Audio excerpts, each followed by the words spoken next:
Hello there, Rory Neary here, and I'm going to talk to you today about how to get ChatGPT Plus.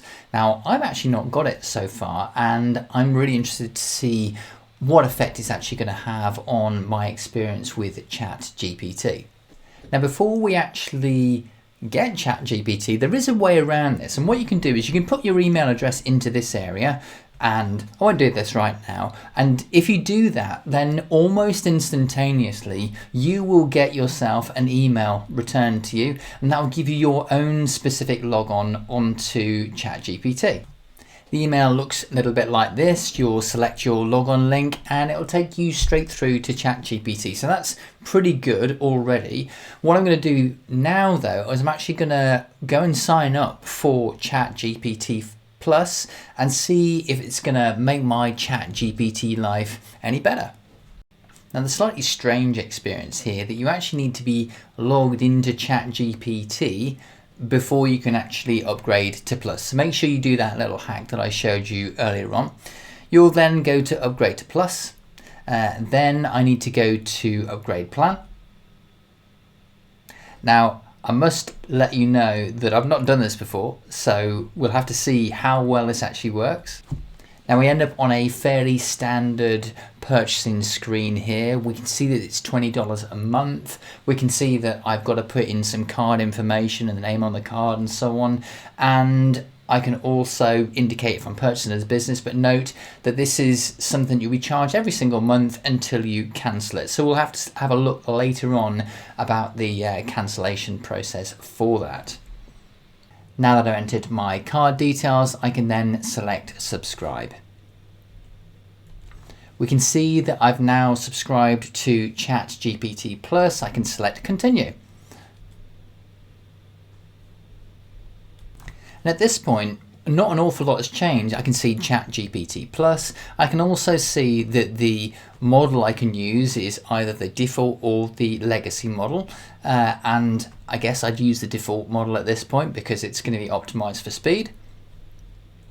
And now I'm going to actually start road testing it a little bit. Clearly it's available to me at the moment. I can actually select to just get it to write a little story for me about getting an ice cream.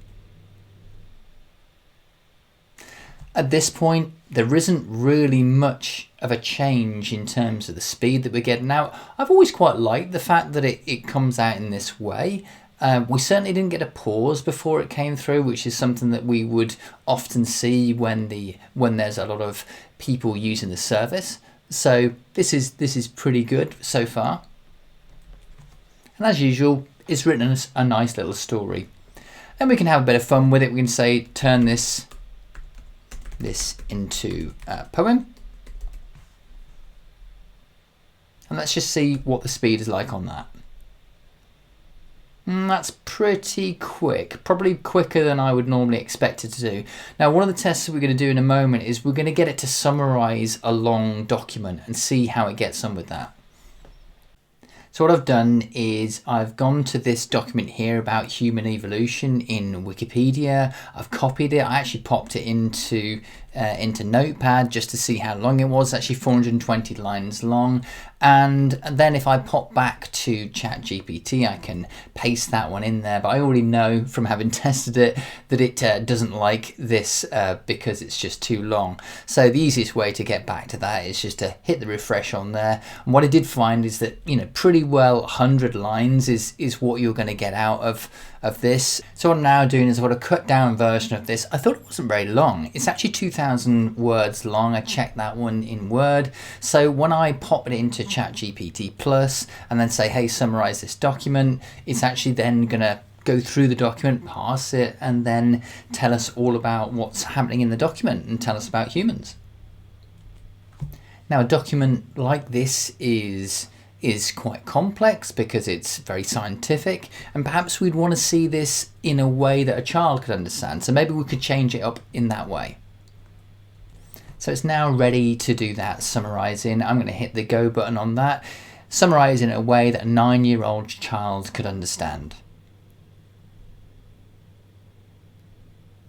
This is a document about how humans evolved over time. Humans evolved from other animals like monkeys and apes. This happened gradually over many, many years. Scientists used things like bones and genetics to learn more about how this happened. They found out that humans started to walk on two legs, became very good with their hands, and learned to walk and learned to talk in a complex way.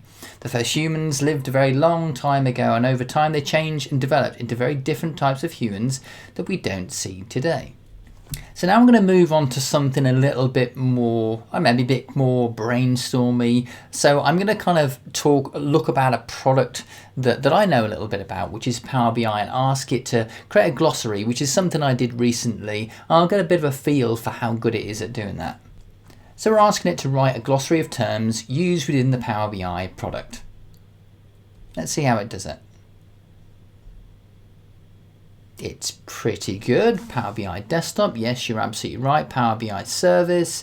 So it's going to run through that. Now it will be interesting to see how many points it actually comes up with. The very first time I did this, it actually came up with 9 points. Then I said, well, actually, do you know what I could do with a bit more? And let's just see how far it gets through that. So I'm going to see if it can do more points for us, but without the explanations this time, just to make it a bit quicker.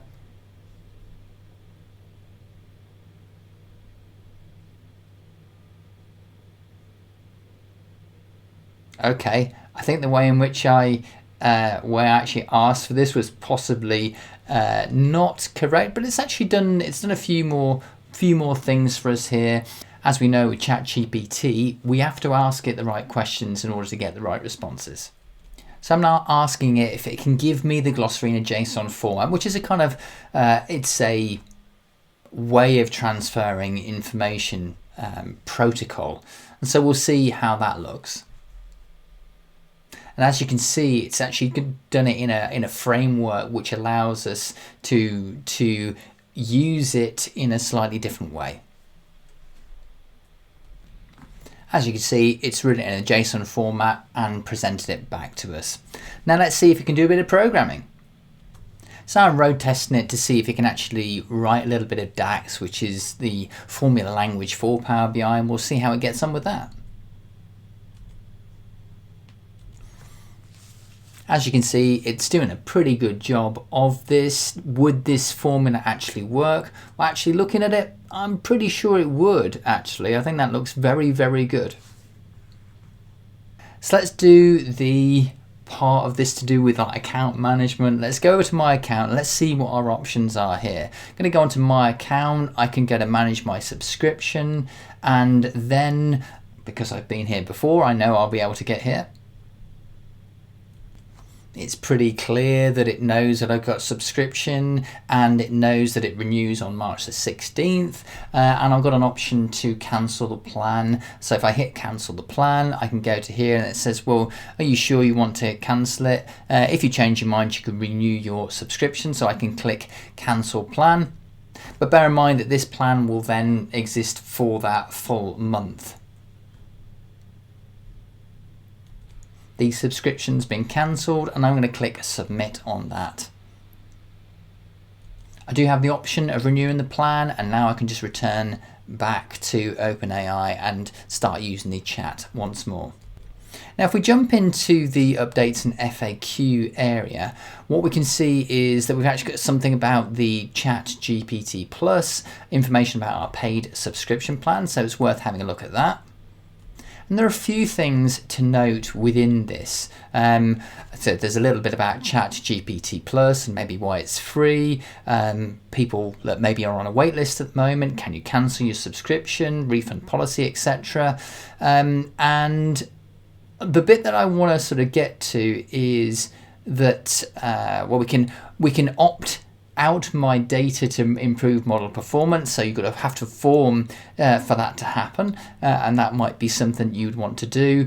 There's a little bit about getting your invoice, but actually here's a point about using ChatGPT with sensitive data, because remember, you are sending your data somewhere, it's going somewhere, and it's going to be processed. So in your organization, if you are using it in that way, do bear in mind that it's actually leaving your possession.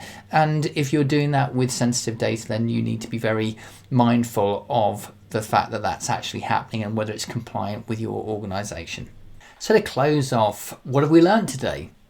We've learned that ChatGPT Plus is highly available, it's quick, it doesn't perform any better with volume than we've previously seen.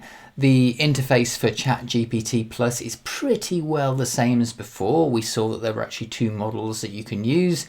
Signing up for ChatGPT Plus is easy, and also cancelling ChatGPT Plus is pretty straightforward too. And this is, I'm just going to read the conclusion from ChatGPT Plus, which is actually not them, it's my words. So in conclusion, ChatGPT Plus offers a highly available and quick service with an easy to use interface and a straightforward sign up and cancellation process. Hope you enjoyed this video, and do make sure you hit the subscribe if you like this sort of thing. Make sure you hit the likes as well so that you can see more content. Make sure you take a little look at the in the description. There's also nice little links in there. I have a course that you can actually do so you can get a bit better at using ChatGPT. This is the course here. It's actually mainly a text course, so but it's still really useful and got some really nice little prompts that you can use. Lots for people to enjoy there. Aside from that, I'll see you again soon in future videos.